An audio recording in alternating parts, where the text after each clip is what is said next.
Modi, go back. Go back, go back. Ganesh Kumar, go back. Go back, go back. Narendra Modi, go back. Go back, go back. Ganesh Kumar, go back. Go back, go back.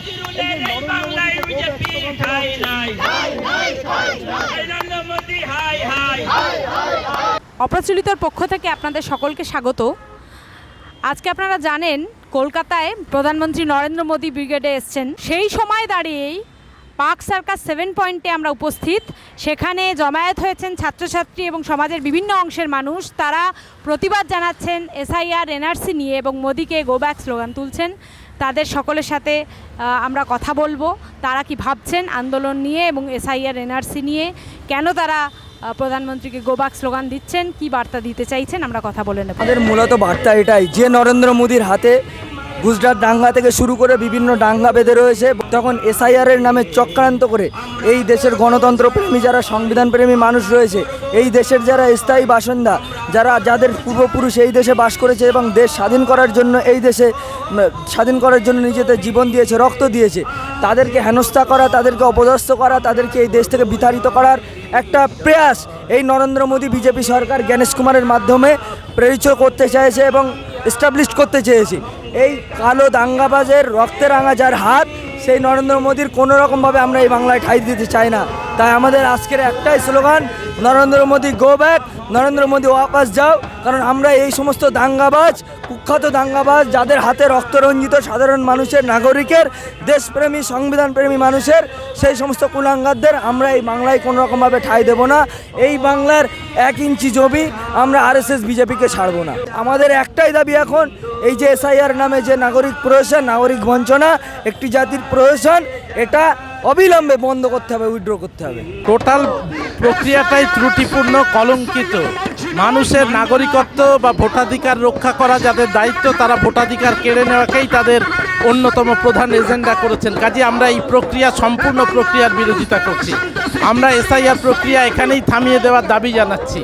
এসআইআরের বিরোধী আমরা প্রথমে ছিলাম না, কিন্তু commission যে জায়গায় ব্যাপারটাকে নিয়ে গেছেন, আমাদের সঙ্গে, সাধারণ নাগরিকের সঙ্গে গাদ্দারি করেছেন বলে আমরা মনে করছি।